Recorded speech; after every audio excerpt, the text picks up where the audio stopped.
সম্মানিত দর্শক ও শ্রোতা, আসসালামু আলাইকুম। আজ আমরা অ্যাকিউট পাইলোনেফ্রাইটিস নিয়ে আলোচনা করব।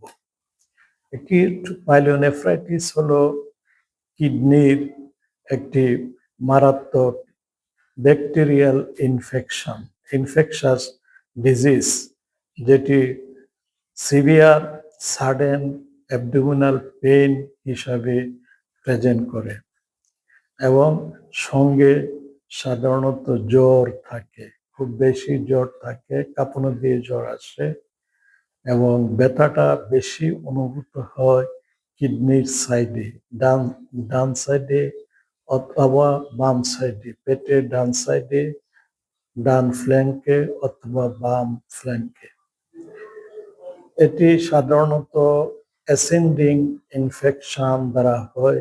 অ্যাসেন্ডিং ইনফেকশন হলো কোনো ব্যাকটেরিয়া যদি ইউরেথ্রার মাধ্যমে মূত্রথলির মাধ্যমে কিডনির দিকে যদি প্রবেশ করে একটি ব্যাকটেরিয়া, তাহলে কিডনির যে ইনফ্লামেশন হয়, ইনফেকশন হয়, সেটিকে আমরা অ্যাসেন্ডিং ইনফেকশন বলি। অ্যাকিউট পাইলোনেফ্রাইটিস এটি বেশিরভাগ ক্ষেত্রে অ্যাসেন্ডিং ইনফেকশন হয়।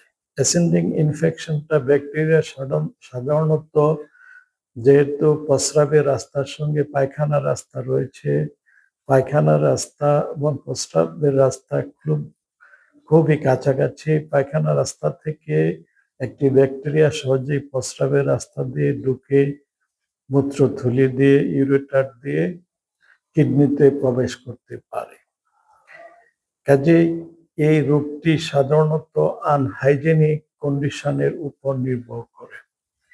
পরিষ্কার পরিচ্ছন্ন থাকেন যারা, তাদের সাধারণত পাইলোনেফ্রাইটিস বা কিডনির এই ইনফেকশনটি খুব কম হয়, তারপরেও হতে পারে। এই রোগটি সাধারণত আনকমপ্লিকেটেড এবং কমপ্লিকেটেড, এই দুই ভাগে ভাগ করা হয়।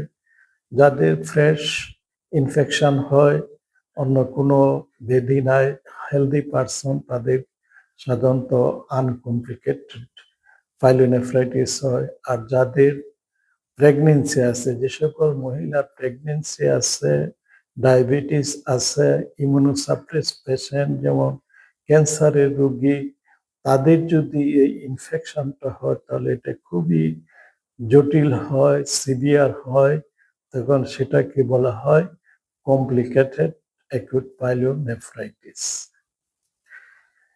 এই ইনফেকশনটা সাধারণত ইকোলাই জাতীয় ব্যাকটেরিয়া দ্বারা সবচেয়ে বেশি হয়। এছাড়া প্রোটিয়াস, ব্যাকটেরিয়েটস, অ্যানারোবিক ব্যাকটেরিয়া, এই সকল বিভিন্ন রকম পায়খানার রাস্তায় যে সকল ব্যাকটেরিয়া থাকে, সেই ব্যাকটেরিয়াগুলি দ্বারা সাধারণত ইনফেকশন হয়। এই অ্যাসেন্ডিং ইনফেকশন ছাড়াও আরেকটি প্রক্রিয়ায় ইনফেকশন হতে পারে, সেটি রক্তের মাধ্যমে। যদি কোনো ইনফেকশন বডিতে ছড়িয়ে পড়ে তাহলে সেটি কিডনিতে প্রবেশ করে, এটাকে হেমাটোজেনাস ইনফেকশন বলে। তাহলে দুইভাবে অ্যাকিউট পাইলোনেফ্রাইটিস হতে পারে, একটি হলো অ্যাসেন্ডিং ইনফেকশন, আরেকটি হলো হেমাটোজেনাস পাথওয়েতে। এই রোগটি হলে সাডেন সিভিয়ার অ্যাবডোমিনাল পেইন হবে। পেইনটি সাধারণত ডানে, পেটের ডানে অথবা বাম সাইডে, পিঠের দিকে বেশি হয়, সঙ্গে বেশি জ্বর থাকে, উচ্চমাত্রার জ্বর থাকে এবং ডাক্তারগণ পরীক্ষা করে ইনফেকশনের বা সেপসিসের সাইন পান, যেমন টাকিকার্ডিয়া থাকে, হাইপোটেনশন, লিউকোসাইটোসিস, এ সমস্ত থাকে, রিজিডিটি থাকে, ফ্লাঙ্ক রিজিডিটি থাকে। পরীক্ষা নিরীক্ষা করায় সাধারণত এক্স রে করা হয়, এক্স রে করে পরীক্ষা করে দেখা হয় কিডনিতে অনেক সময় স্টোন থাকে। স্টোন থাকার কারণে, ইউরেটারে যদি কোনো স্টোন থাকে, পেলভিসে বা কিডনির নালীতে যদি কোনো স্টোন থাকে, তাহলে সে কারণে ইনফেকশন, সেপসিস হতে পারে। এটাকে বলা হয় পাইলোনেফ্রাইটিস। এখন অ্যাকিউট পাইলোনেফ্রাইটিস এটি সাধারণত একটি মেডিকেল কন্ডিশন। এটি অ্যান্টিবায়োটিক দিয়ে চিকিৎসা করে ভালো করা যায়। কিন্তু যদি অবস্ট্রাক্টেড পাইনেফ্রোসিস হয়, অবস্ট্রাক্টেড পাইনেফ্রোসিস হলো অবস্ট্রাকশনের কারণে কোনো স্টোন দ্বারা, ইউরেটারিক স্টোন দ্বারা যদি অবস্ট্রাকশন হয় এবং সেই অবস্ট্রাকশনের কারণে কিডনিতে ইনফেকশন হয়ে যে পাইলোনেফ্রাইটিসটি হয়, সেটিকে বলা হয় পাইনেফ্রোসিস। এটি একটি সার্জিক্যাল কন্ডিশন, সার্জিক্যাল ইমার্জেন্সি। এই অবস্থা হলে এক্স-রে করে আমরা সেটি বুঝতে পারি কোনো পাথর আছে কিনা। এক্স-রে অথবা আল্ট্রাসোনোগ্রাম অথবা সিটি স্ক্যান করে এটি আমরা কনফার্ম করতে পারি। এছাড়া ইউরিন অ্যানালাইসিস করা হয়, ইউরিনে ব্যাকটেরিয়া আছে কিনা ইউরিন কালচার করা হয়। কালচার করে আমরা দেখি কোন জাতের ব্যাকটেরিয়া দ্বারা এই ইনফেকশনটা হয়েছে। যদি পাইনেফ্রোসিস হয় তাহলে সঙ্গে সঙ্গে এই অবস্ট্রাকশনকে চিকিৎসা করতে হবে, রিমুভ করতে হবে। এই জন্য কিডনি বিশেষজ্ঞ সার্জন যারা আছে, নিউরোলজিস্ট, তাদের শরণাপন্ন হতে হবে। এই সকল রোগীকে কিডনি সার্জনের কাছে পাঠাইতে হবে। তারা ইউরেটারের স্টেন্ট দ্বারা সেই পাথরকে রিমুভ করবেন অথবা নেফ্রোস্কোপ দ্বারা, পারকিউটেনিয়াস নেফ্রোস্কোপ দ্বারা সেই পাথরকে রিমুভ করে নিয়ে আসেন। এটি একটি অপারেশন। কাজেই অ্যাকুট পাইলোনেফ্রাইটিস এবং পাইনেফ্রোসিস দুটি পাইলোনেফ্রাইটিস, একটি হলো মেডিকেল কন্ডিশন আর একটি সার্জিক্যাল কন্ডিশন। মেডিকেল কন্ডিশন এবং সার্জিক্যাল কন্ডিশন এটা আমরা কিভাবে ডিফারেন্সিয়েট করি? আমরা সাধারণত একটি এক্স-রে করে অথবা আল্ট্রাসোনোগ্রাম করে এটি আমরা ধরতে পারি যে কোনো অবস্ট্রাকশন আছে কিনা কিডনিতে। অবস্ট্রাকশন যদি থাকে তাহলে এটা সার্জিক্যাল ইমার্জেন্সি এবং সার্জনের, ইউরোলজিস্ট সার্জনের শরণাপন্ন হতে হয়। আর যদি কোনো অবস্ট্রাকশন না থাকে তখন আমরা ইউরিন অ্যানালাইসিস করি, ইউরিন কালচার করি। ইউরিনের মধ্যে যদি কোনো ব্যাকটেরিয়া থাকে সেটা অ্যান্টিবায়োটিক দ্বারা ট্রিটমেন্ট দেওয়া হয়। যে কোনো ইনফেকশন হলে বডিতে ফ্লুইড ডেফিসিয়েন্সি হয়, তখন রোগীকে আমরা প্রচুর পরিমাণে ফ্লুইড খেতে দেই বা আইভি ফ্লুইড দিই। অ্যান্টিবায়োটিক ওরালও দেওয়া যেতে পারে, মুখে দেওয়া যেতে পারে অথবা ইন্ট্রাভেনাস আইভিতেও অ্যান্টিবায়োটিক দেওয়া যেতে পারে। দুইভাবেই অ্যান্টিবায়োটিক দেওয়া যায়। যদি পাইনেফ্রোসিস হয় তাহলে অবশ্যই আইভি অ্যান্টিবায়োটিক দিতে হবে। যদি কমপ্লিকেটেড অ্যাকুট পাইলোনেফ্রাইটিস হয় তাহলে আমরা আইভি হসপিটালে রোগীকে ভর্তি করা হয়, কমপ্লিকেটেড যদি হয়, এবং সেখানে আমরা সাধারণত ইন্ট্রাভেনাস অ্যান্টিবায়োটিক দিই, ব্রড স্পেকট্রাম অ্যান্টিবায়োটিক দেওয়া হয় ইন্ট্রাভেনাস। আমাদের দেশে বেশিরভাগ অ্যাকুট পাইলোনেফ্রাইটিস 80% পাইলোনেফ্রাইটিস আমরা আউট পেশেন্টে, আউটডোর প্র্যাকটিসে আমরা ম্যানেজ করতে পারি। আউটডোরে ডাক্তারগণই বেশিরভাগ ইউরিন পরীক্ষা করে, এক্স-রে করে, আল্ট্রাসোনোগ্রাম করে তারা বুঝতে পারেন যে এটা অ্যাকুট পাইলোনেফ্রাইটিস মেডিকেল কন্ডিশন বা সার্জিক্যাল কন্ডিশন, এবং সেই হিসাবে চিকিৎসা দিয়ে 80% পাইলোনেফ্রাইটিসই ভালো করা যায়। কাজেই অ্যাকুট পাইলোনেফ্রাইটিস এবং পাইনেফ্রোসিস এই দুটিকে ডিফারেন্সিয়েট করার জন্য এটি খুবই গুরুত্বপূর্ণ একটি বিষয়। এছাড়া আরো কতগুলি রোগ আছে, যেমন অ্যাকুট পাইলোনেফ্রাইটিসকে মনে হতে পারে যে এটা হয়তো অ্যাকুট অ্যাপেন্ডিসাইটিস বা অ্যাকিউট কোলিসিস্টাইটিস বা pancreatitis, renal abscess, renal stone বা ইউরেটারিক স্টোন, ইউরেথ্রাইটিস, এই সমস্ত বিভিন্ন ইনফ্ল্যামেটরি ডিজিজ মনে হতে পারে। সেগুলিকেও আমরা ডিফারেন্সিয়েট করি। তারপরে অ্যাকুট পাইলোনেফ্রাইটিস আমরা এস্টাবলিশ করে তারপর সেটা আমরা চিকিৎসা করি। এই জন্য আমরা সাইন সিমটম, রোগীর যে লক্ষণাদি পরীক্ষা করে যে সমস্ত কন্ডিশন পাওয়া যায় সেগুলিকে একত্র করে আমরা ইভ্যালুয়েট করি।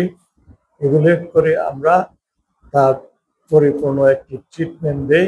যদি মেডিকেল কন্ডিশন হয় আনকমপ্লিকেটেড, বেশিরভাগ ক্ষেত্রে তাই হয়, তখন আমরা অ্যান্টিবায়োটিক দিয়ে চিকিৎসা করি। আমাদের দেশে সাধারণত নাইট্রোফিউরান্ট্রেন অথবা সেফুরেক্সিম বা সেফট্রিয়াক্সন এই ধরনের অ্যান্টিবায়োটিক দ্বারা ইউরিনারি ট্র্যাক্ট ইনফেকশন বা অ্যাকুট পাইলোনেফ্রাইটিসের ট্রিটমেন্ট দেওয়া হয়। এছাড়া রোগীকে প্রচুর পরিমাণে ফ্লুইড খেতে বলা হয়। ফ্লুইড খেলে রক্ত চলাচল বন্ধ হবে, কিডনি পরিষ্কার হবে, ইউরিন ফর্মেশন হবে, ব্লাডার ওয়াশ আউট হবে, ইনফেকশন রিমুভ হবে।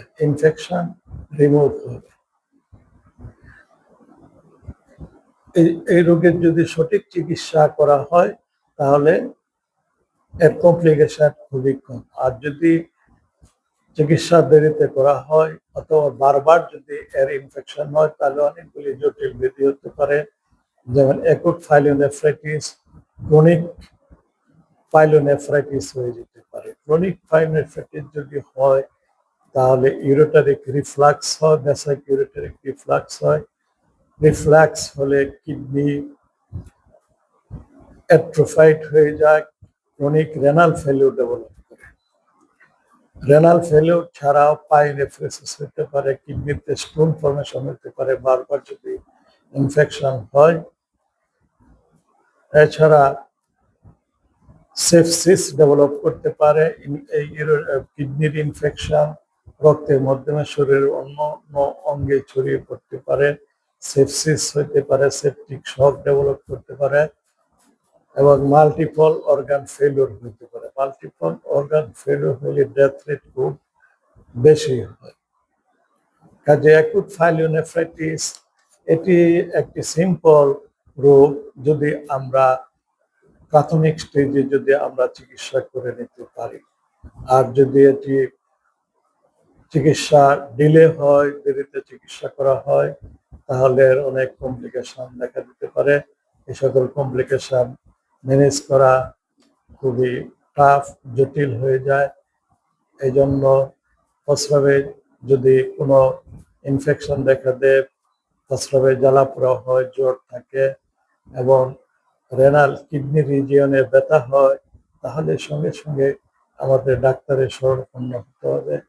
ডাক্তাররা যদি medical acute pyelonephritis medical condition হয় সঙ্গে সঙ্গে তারা অ্যান্টিবায়োটিক দিয়ে প্রপার অ্যান্টিবায়োটিক দিয়ে তারা সুস্থ করে ফেলেন। আর যদি সেটি পাইলোনেফ্রোসিস হয়, অবস্ট্রাক্টেড ইউরেটার হয় বা অবস্ট্রাক্টেড কিডনি হয় তাহলে সেটা একটা সার্জিক্যাল কন্ডিশন, সেটিকে ইউরোলজিস্টের কাছে রেফার করতে হয়, রোগীকে হাসপাতালে ভর্তি করতে হয় এবং ছোট একটি অপারেশনের মাধ্যমে কিডনিকে ড্রেন করতে হয়, তাহলে কিডনি ভালো হয়ে যায়। আর না হলে কিডনি পাইনেফ্রিসিস হয়ে অ্যাকিউট কিডনি ফেলিউর ডেভেলপ করবে, কিডনি নষ্ট হয়ে যেতে পারে। কাজে এই সকল জটিলতা থেকে নিরাপদে থাকার জন্য আমাদেরকে যত তাড়াতাড়ি সম্ভব এই অ্যাকুট পাইলোনেফ্রাইটিসের চিকিৎসা গ্রহণ করতে হবে। অ্যাকুট পাইলোনেফ্রাইটিস সাধারণত মহিলাদের সবচেয়ে বেশি হয় এবং প্রেগন্যান্সি অবস্থায় এটির রেট খুব বেশি। আমেরিকাতে প্রায় 3.5 লক্ষ অ্যাকুট পাইলোনেফ্রাইটিস রোগী হসপিটালে ভর্তি হয়। আমাদের দেশেও এই প্রতি বছর 3.5 লক্ষ অ্যাকুট পাইলোনেফ্রাইটিস তারা ডায়াগনোস করে এবং হসপিটালে ভর্তি হয়। আমাদের দেশে এই সংখ্যা কম নয় এবং এর চিকিৎসা খরচ অত্যন্ত বেশি, অ্যান্টিবায়োটিক অনেক বেশি, অনেকে ইরেগুলার অ্যান্টিবায়োটিক খান যে কারণে অ্যান্টিবায়োটিক রেজিস্ট্যান্স হয়ে যায়, তখন এই রোগ আরো জটিল হয়ে যায়। কাজে prevention is the better than cure. যদি আমরা রোগ হওয়ার আগেই যদি আমরা প্রতিরোধ করতে পারি সেটাই সবচাইতে ভালো। এই জন্য যারা অ্যান্টিবায়োটিক গ্রহণ করেন ইউরিনারি ট্র্যাক্ট ইনফেকশনের জন্য অ্যান্টিবায়োটিক কমপ্লিট করতে কোর্স কমপ্লিট করতে হবে। এছাড়া বেশি করে ফ্লুইড খেতে হবে। ফ্লুইড খেলে কিডনি ওয়াশ আউট হয়ে যায়, ইউরিনারি ব্লাডার ওয়াশ আউট হয়ে যায়, সেখানে কোনো রোগ জীবাণু জমা থাকতে পারে না। আর সর্বশেষ সেটি হলো হাইজিন মেনটেন করা, পরিষ্কার পরিচ্ছন্ন থাকা। তাহলে এই অ্যাকুট পাইলোনেফ্রাইটিস থেকে আমরা নিজেদেরকে রক্ষা করতে পারবে। আসসালামু আলাইকুম ওয়া